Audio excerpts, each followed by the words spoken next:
네, 안녕하세요. 김건영 변리사입니다. 오늘 쉽게 배우는 특허 전문 지식을 주제로 강의를 준비했습니다. 오늘의 강의는 두 파트로 나누어져 진행이 될 예정입니다.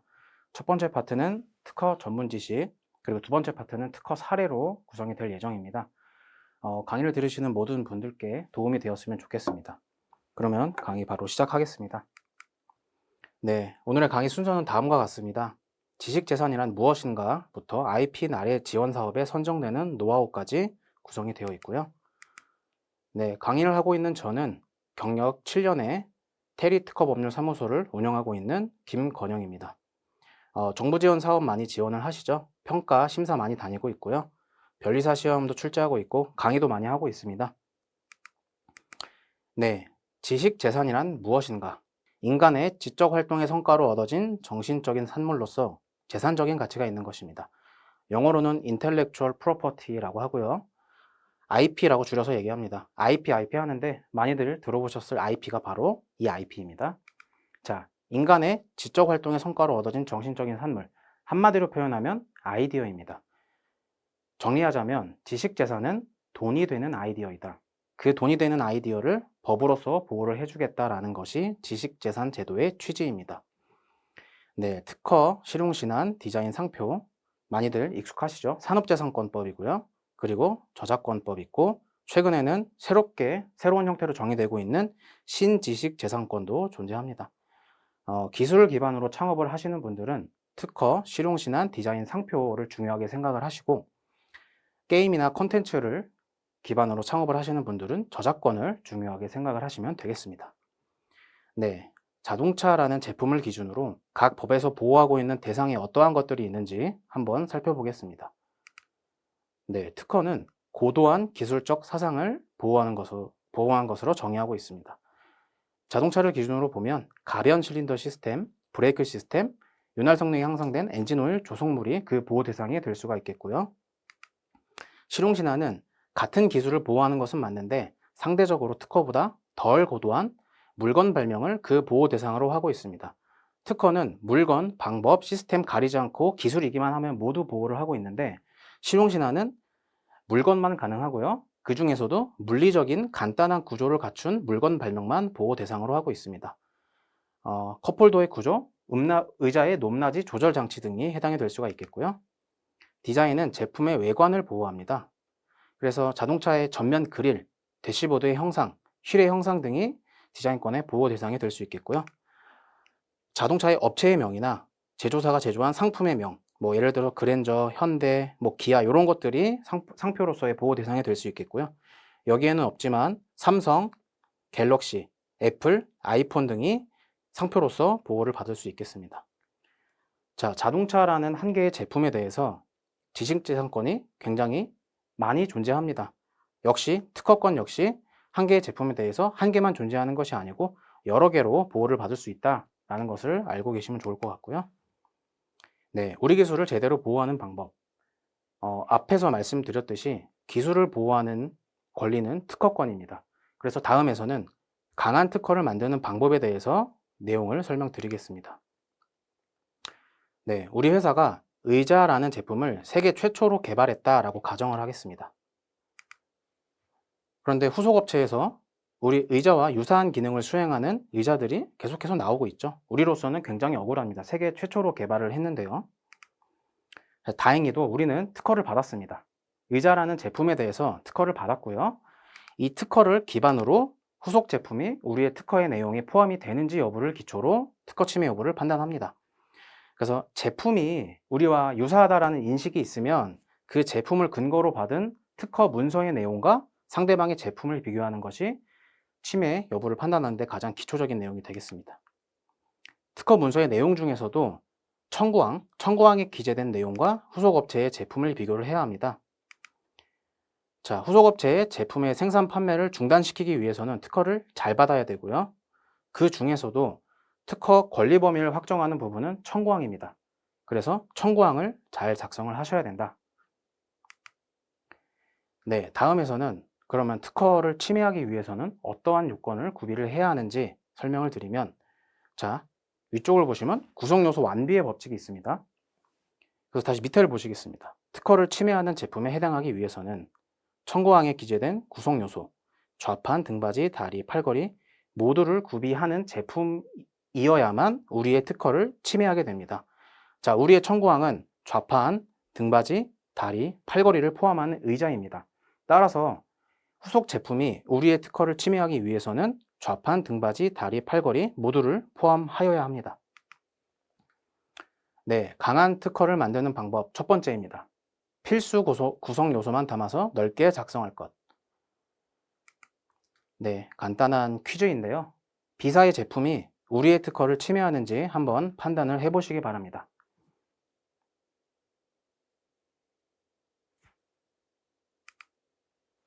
네, 좌판은 있고 다리도 있죠. 그런데 등받이가 없고 팔걸이가 없습니다. 앞서 말씀드렸던 구성요소 완비의 법칙, 우리 청구항의 구성요소 모두를 구비하고 있는 제품이어야만 특허 침해가 되는데 등받이와 팔걸이가 없죠. 이 제품은 침해가 아니게 됩니다. 억울하죠? 우리는 의자라는 세계 최초 제품을 개발했는데 이러한 유사한 기능의 회피 제품이 침해가 아니게 됩니다. 자, 해결책은 무엇인가요? 기능을 발휘하는데 필수적인 필수 구성 요소만 작성하는 것이 바람직합니다. 등받이와 팔걸이 같은 경우에는 편의를 위한 요소이지 기능을 발휘하는데 필수 요소는 아니게 됩니다. 자, 의자로서의 기능을 잘 발휘하기 위해서는 앉을 수 있는 좌판이 있어야 되고 그 좌판을 지지하는 다리가 있어야겠죠. 등받이와 팔걸이는 없어도 됩니다. 단순히 사용자의 편의를 위한 요소이기 때문이죠.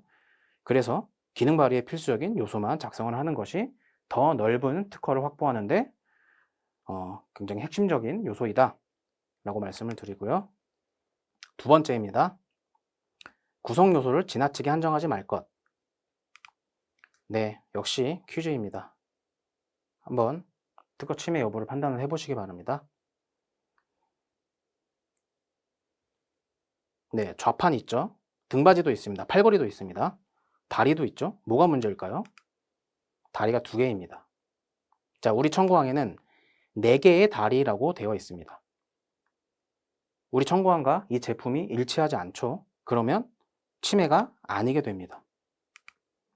자, 기능을 발휘하는데 의자의 기능을 발휘하는데 필요한 다리의 개수는 반드시 4개가 아니어도 됩니다. 3개가 되어도 되고요. 5개가 되어도 됩니다. 자, 해결책은 다리의 개수는 기재하지 않는 것이 바람직하다. 지나치게 한정하지 말 것이 두 번째였습니다. 자, 마지막 세 번째입니다. 구성 요소, 키워드를 기능적으로 작성할 것. 자, 역시 퀴즈입니다.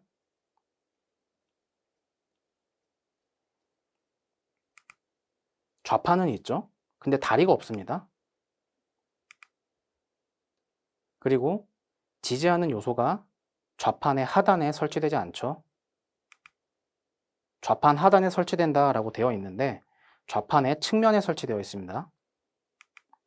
역시 침해가 아니게 됩니다. 자, 역시 이 다리라는 명칭에 대해서 그 위치나 명칭을 구체적으로 한정할 필요는 없겠습니다. 해결책을 제시하면 좌판을 지면으로부터 일정 거리 이격시키는 지지부다 라고 작성을 하면, 자, 지지부는 말 그대로 지지한다 라는 어떤 기능적인 의미를 담고 있죠. 기능적인 작성을 통해서 포괄적인 명칭을 우리가 가져가면 좋고요.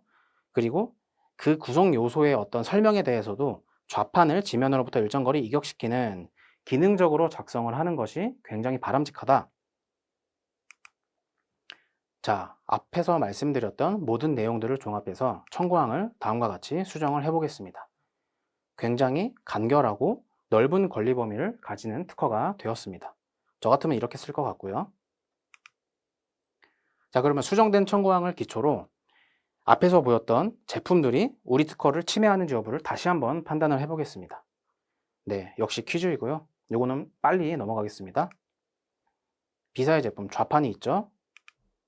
자, 지지부가 있습니다. B사 제품 침해죠. C사의 제품 좌판 있고요. 지지부가 있습니다. 역시 침해이죠. 자, D사의 제품 앉을 수 있는 좌판이 있고요. 좌판을 일정 거리 이격시키는 벽이 있죠.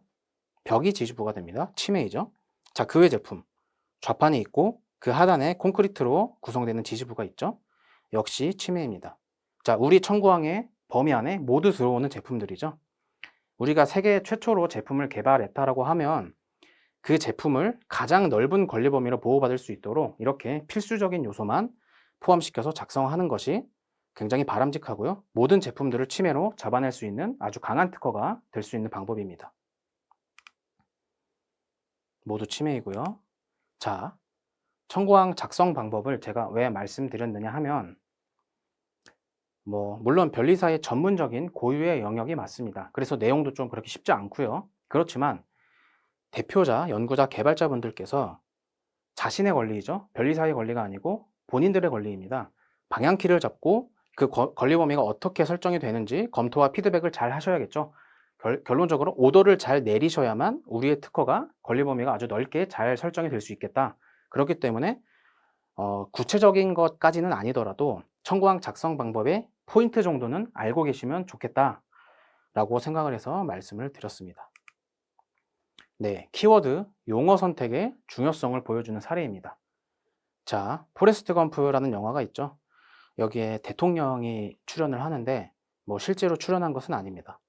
뉴스 동영상에서 그 얼굴을 따와서 이제 영화 안에다가 CG를 입혀서 이제 편집을 한 그런 영화인데요.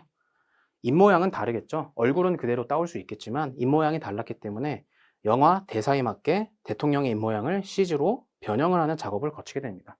그렇게 해서 영화를 출연을 했는데요. 자, 문제는 입모양을 바꾸는 특허가 존재했습니다. 자, 특허 요지를 보면 영화에서 입모양을 고치는 것, 새로운 언어의 입모양을 측정해서 원 영화의 입모양을 고치는 것이라는 이제 내용의 특허를 가지고 있었습니다. 그래서 침해 소송을 제기하게 되죠. 자, 어떻게 될지 보겠습니다. 자, 블룸스틴이라는 사람이 받은 특허의 청구항의 내용을 보면 더 랭귀지스라는 키워드가 있습니다. 이 랭귀지를 어떻게 해석할 것인가가 이 특허의 침해 여부의 쟁점이 되었습니다. 자, 이 랭귀지를 국가의 언어로 해석할 것인지 대사로 해석할 것인지 굉장히 치열하게 공방이 오갔는데요. 자, 법원의 판단은 복수로 표현을 했다. 따라서 국가의 언어를 의미한 것이다. 만약에 대사를 의미하는 것이라면 추상적인 용어를 의미하는 것이므로 단수로 썼을 것이다. 라는 그러한 이유를 대서 랭귀지를 복수로 표현을 한 것이고 국가의 언어로 판단을 했습니다. 자, 포레스트 검프의 영화는 같은 영어권에서 입모양만 바꾼 것이죠. 대사에 맞게 입모양만 바꾼 것이지 언어가 바뀌지는 않았습니다. 따라서 침해가 아니게 되었습니다. 만약에 이 랭귀지를 그냥 복수로 쓰지 않고 단수로 썼거나 expression 같은 표현이라는 용어를 썼으면 이 영화는 침해가 되었겠죠. 어마어마한 어떤 천문학적인 액수를 거머쥐었을 수도 있을 것입니다. 자, FAQ 형식으로 등록 가능성이 낮아도 출원을 해야 하나요? 많이들 궁금해하시는 부분입니다. 자, 네, 특허 등록 가능성이 낮아도 출원을 해야 하나요? 특허는 사업의 필수적인 요소인가요? 그렇지는 않습니다. 자동차 보험이 없어도, 암보험, 치과보험이 없어도 우리는 잘 살아갈 수 있죠. 결국에는 이제 물건이나 서비스를 판매해서 돈을 잘 벌 수 있다라는 얘기입니다. 자, 그렇지만 사고가 나면 보장을 받을 수가 없죠. 암에 걸리거나 충치가 생기면 치료비를 보장받을 수 없습니다. 누군가가 우리 제품이나 서비스를 카피하면 막을 방법이 없게 됩니다. 자, 다음입니다. 출원 중인 것만으로도 어마어마한 마케팅 효과가 있습니다.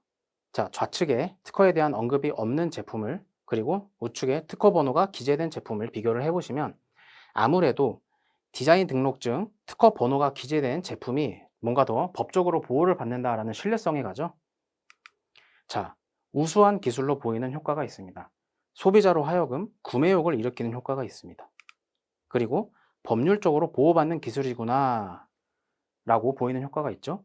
자, 사업을 하려고 하는 다른 신규 시장 진입자들은 특허를 보고 이게 나중에 문제가 되겠구나 라는 생각으로 부담이 되겠죠. 굳이 접근을 하지 않겠습니다. 물론 이제 10명 중에 3명은 특허가 있든 없든 다 진입을 해서 일단 팔고 보자 라는 마인드로 접근을 하겠지만 보통의 사람들은 특허가 있다라고 하면 일단은 부담을 느끼게 됩니다. 자, 특허는 등록 사실 자체만으로도 파급 효과가 상당합니다. 우리의 제품과 서비스가 다음과 같은 형태로 구성이 되어 있다라고 가정을 하고요. 자, 빨간색과 같은 특허는 굉장히 좋은 특허입니다. 소위 말하는 돈이 되는 특허, 우리를 건물주로 만들어주는 특허입니다. 우리의 제품과 서비스의 범위가 아님에도 빨간색의 범위 안에 들어오는 부분들이 있죠. 그래서 우리 제품과 다르더라도 우리의 특허의 침해에 해당하기 때문에 굉장히 좋은 특허다라고 말씀드리고요. 자, 노란색 특허는 괜찮은 특허입니다. 우리의 제품과 서비스를 잘 보호하고 있죠. 괜찮은 특허입니다. 자, 세 번째 특허는 그렇게 좋은 특허는 아닙니다. 왜냐하면 우리의 제품과 서비스를 그대로 보호하고 있지 못하고 있죠. 누군가가 우리의 제품과 서비스, 하늘색으로 표시된 부분을 침해를 하게 되면 자, 우리의 이 세 번째 특허에 의해서 커버되지 않은 영역들이 있죠. 결국에는 침해로 잡아낼 수 없게 됩니다. 자, 그렇지만 좋지 않은 특허임에도 그 파급 효과는 상당합니다. 자, 정부 지원 사업 받을 때 정량이나 정성 점수를 획득할 수 있는 그러한 좋은 효과가 있고요. 우수한 기술, 법률적으로 보호받는 기술이다 라고 보이는 마케팅 효과가 있죠. 그리고 벤처기업 확인, 우수 제품, 서비스 인증, 투자 유치할 때 가점을 획득할 수 있는 그런 효과가 있겠습니다. 자, 우선 심사입니다. 일반 심사는 등록이 되기까지 1년 10개월이라는 꽤 긴 시간이 소요가 되는데 우선 심사를 진행을 하면 짧으면 3개월, 길면 6개월의 시간이 소요됩니다. 자, 아마 이런 부분이 궁금하실 겁니다. 자, 특허 출원 중인 경우에도 권리 행사가 가능한데 뭐하러 우선 심사를 받나요? 네, 일단은 출원 중인 경우를 보면 공백 기간 내에 침해가 되면 등록 후에 손해배상을 청구할 수 있습니다. 따라서 등록이 늦어지면 손해배상도 늦게 청구할 수 있는 것이죠. 그러한 단점이 있겠습니다. 자, 등록이 빨리 되면 권리를 신속하게 행사할 수 있습니다. 손해배상을 바로 청구할 수 있고요. 그리고 침해금지 가처분이라는 굉장히 강력한 수단을 사용할 수 있습니다. 침해금지 가처분이 인용이 되면 상대방의 공장을 바로 중단시킬 수 있는 굉장히 강력한 효과가 발생하기 때문에 침해가 되었다라고 한다면 보통 침해금지 가처분을 먼저 신청을 하게 됩니다. 다만 출원 중인 경우에는 불가능하고 등록된 권리를 기초로만 가능하다. 그리고 등록이 되면 정보지원사업, 투자 유치 등에 유리하게 작용을 하겠죠. 단점은 추가 비용이 발생한다라는 것이고요. 다음으로 해외 특허 출원 절차입니다. 네, 해외 출원 절차는 외국에 직접 개별적으로 출원하는 경우와 PCT 출원을 하고 그 다음에 외국에 진입하는 경우 두 가지로 나눌 수 있겠습니다. 자, 국내 출원 2021년 4월에 했다고 가정을 하고요. 외국 출원은 이로부터 1년 내인 2022년 4월에 출원을 해야만 한국 출원일로 소급이 되게 됩니다. 1년이 지나게 되면 외국 출원일이 그 2023년 4월에 출원을 했다라고 가정을 하면 그 날짜로 인정을 받게 되는 것이지 국내 출원일로 소급은 되지 않기 때문에 상당히 불리하게 됩니다. 자, 근데 1년이란 시간이 우리가 외국 시장을 선정하는데 그렇게 긴 시간은 아닙니다. 자, 그래서 PCT 출원 제도라는 것이 존재합니다. 자, 1년 내에 PCT 출원을 진행을 하게 되면 무려 최초 출원일로부터 31개월이라는 시간이 주어지게 됩니다. 따라서 2023년 11월에 외국에 진입을 하더라도 국내 출원일인 2021년 4월에 출원한 것으로 출원일을 소급을 해줍니다. 자, PCT 출원을 했다라는 것만으로 19개월이라는 시간이 늘어나게 되었죠. 정리하자면 PCT 제도는 기간 유예의 제도입니다. 자, PCT 출원을 진행을 하면 31개월이라는 충분한 시간을 가져갈 수 있으므로 우리가 외국 시장을 선정하는데 충분한 시간을 부여받을 수 있겠죠.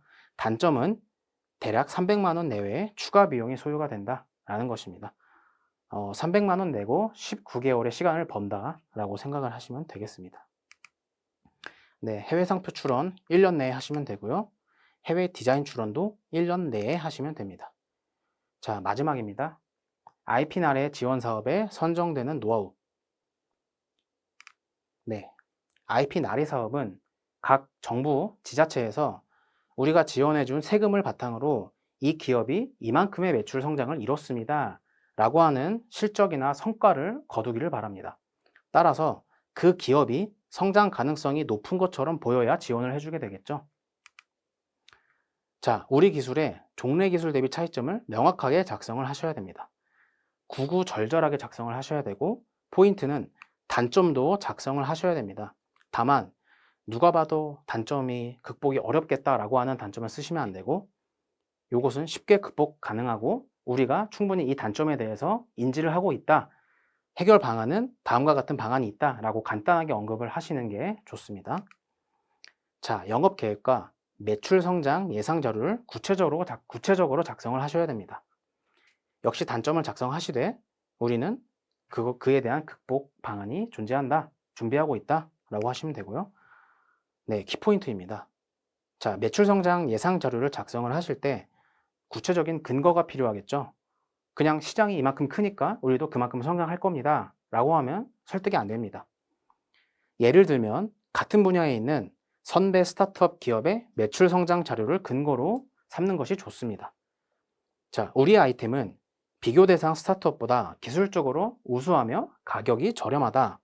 따라서 그 해당 스타트업은 매출액이 3년 만에 예를 들어서 20억을 달성했다라고 하면 우리는 더 우수한 기술 가지고 더 저렴한 가격으로 판매를 하기 때문에 최소한 그 스타트업이 달성한 매출액은 달성할 수 있겠다라고 주장을 하는 것이죠. 비교 근거가 있어야 설득이 더 쉽다라는 얘기를 드리고요. 다음으로 우리 기업이 특허 관련된 리스크나 요구사항을 가지고 있다라고 디테일하게 어필을 하시는 것입니다. 자, 우리 기술은 종래 기술 대비 우수한 기술인데 지금 특허 확보가 절실히 필요하다, 신속한 특허 확보가 필요하다, 시장에서의 지위를 공고히 하려면 특허 확보가 필요하다라는 것을 주장을 하시고요. 자, 그리고 타사의 특허를 우리의 제품이 침해하는지 여부에 대한 검토가 필요하다, 그러한 특허 침해 리스크를 본질적으로 해소하고자 한다라는 것을 강조를 하시고요. 키포인트입니다. 문제점 해결을 위해서 심도 있는 선행 특허 조사가 필요하다라는 것을 강조하셔야 됩니다. 자, 장점만 있는 제품은 없겠죠. 우리 제품, 서비스에 단점이 존재한다. 다만 그러한 단점을 우리는 인지하고 있고 그 단점을 개선하기 위해서 우리는 이러한 기술 구성이 있으면 좋겠다라는 것까지는 인지하고 있는데 다만 그것을 어떻게 해결을 할지 모르고 있다. 따라서 광범위한 선행특허 자료들로부터 해결 방안의 실마리를 찾고자 한다라는 점을 강조하시면 되겠습니다. 네, 감사합니다. 모든 사람은 잠재력을 가지고 있다고 합니다. 본인의 힘을 믿고 앞으로 나아가시기 바랍니다. 감사합니다.